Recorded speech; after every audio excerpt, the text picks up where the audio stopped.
작지만 매운 고추, 그야말로 한국에 가장 잘 어울리는 표현이 아닐까 싶습니다.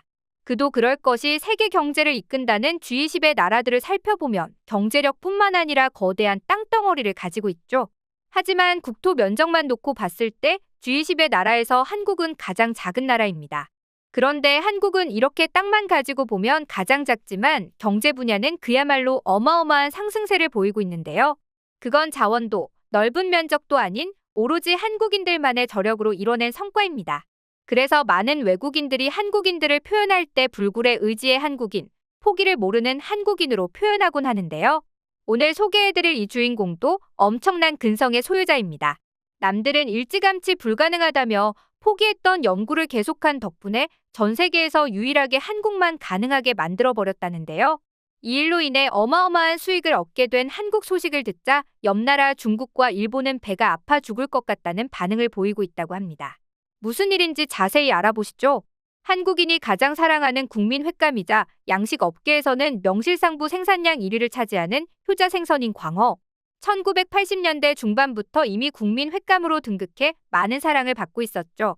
그런데 이 광어가 전 세계 어디에서도 양식이 불가능했다는 사실 알고 계신가요? 심지어 이 어종이 자연적으로 발견될 확률도 수천만 분의 1이라 살면서 한 번 보기에도 힘든 어종으로 유명했죠. 그 덕분에 한동안 광어의 별명은 바다의 로또였습니다. 그런데 한국이 전 세계에서 광어를 양식하는 데에 성공하면서 로또에 당첨된 성과를 내고 말았다는데요. 여기에는 어떤 한 한국인의 도중에 넘어져도 포기하지 않는 근성이 있었다고 합니다.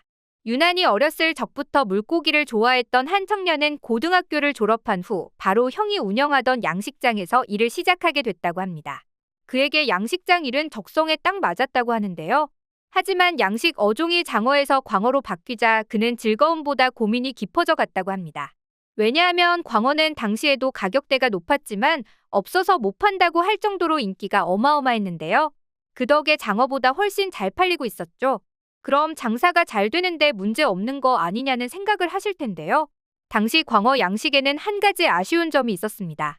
바로 온전히 한국의 힘만으로는 광어를 키울 수 없었다는 점인데요. 당시 한국의 광어 양식장들은 수정란을 일본에서 받아와 양식을 하고 있었기 때문입니다.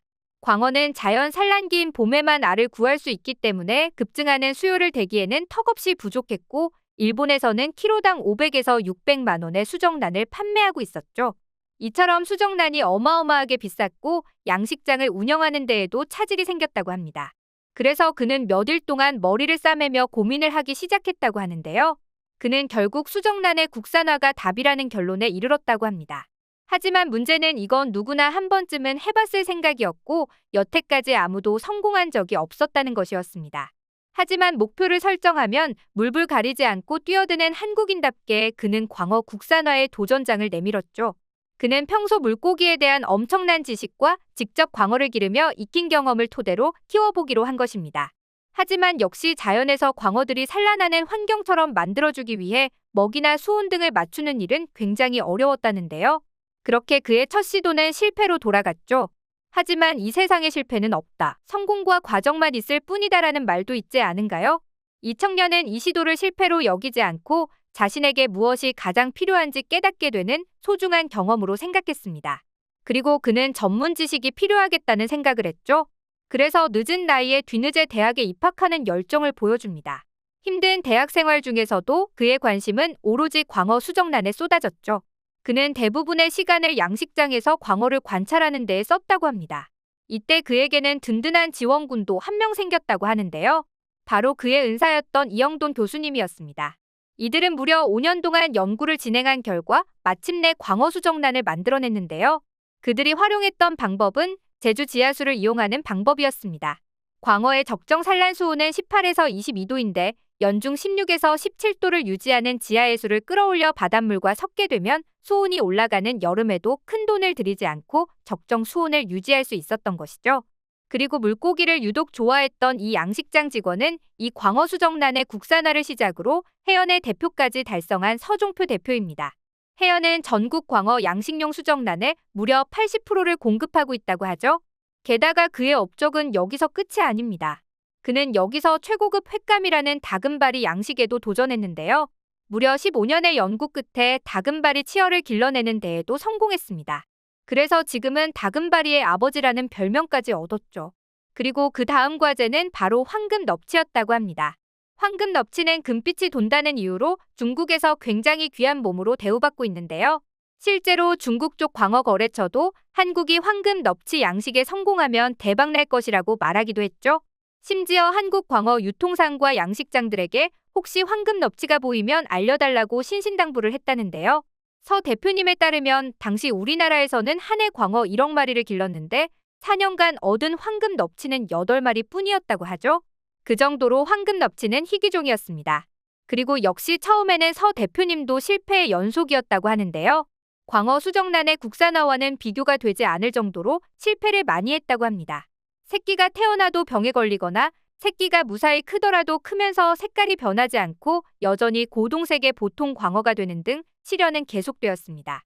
상황이 이렇게 되자 주변에서는 서 대표님을 사기꾼으로 여기는 사람들도 늘어났다고 하는데요. 하지만 오히려 수산과학원과 대학의 전문가들은 계속 도움을 주며 응원해줬다고 하죠.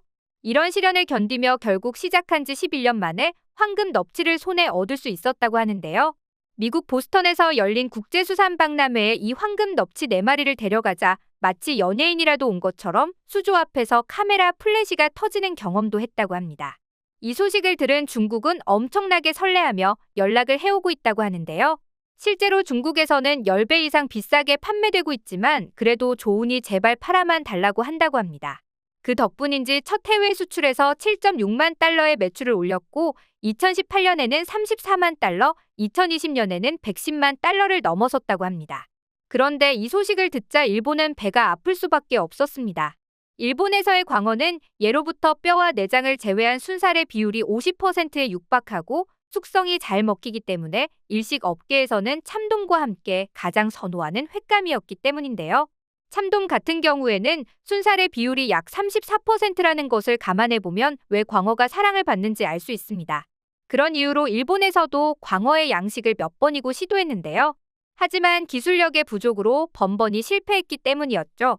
그런데 그 어려운 것을 한국이 해내다니 이제는 어쩔 수 없이 일본은 한국의 광어를 한 트럭채 사다 먹어야 하는 지경에 이르렀다고 하죠. 이제 서종표 대표에게 다음 목표는 무엇이냐고 물었는데요. 그는 자신있게 문어라고 말했습니다. 실제로 문어 양식에 성공한 사례는 아직까지 전 세계에서 없다고 하는데요. 미국, 유럽, 아시아 등 거의 모든 나라가 즐겨 먹어 시장성이 넓으면서도 희한하게 아직까지 양식을 성공한 곳이 없다고 하죠. 아마 불굴의 한국인답게 조만간 또 기쁜 소식이 들려오지 않을까 싶습니다. 이런 사례들을 통해 느낀 것은 한민족, 즉 우리나라 사람들은 정말 대단하다는 것입니다. 굴복하지 않는 굳건한 의지를 보여주면서도 어떻게 이렇게 다양한 분야에서 뛰어난 재능을 펼치는 것일까? 하고요. BTS, 오징어 게임, 기생충 등 컨텐츠 분야에서 뿐만 아니라 이제는 양식업까지 장악해버리고 있는 한국. 앞으로도 한국의 무궁무진한 발전이 있길 기원하며 오늘의 영상 마치겠습니다.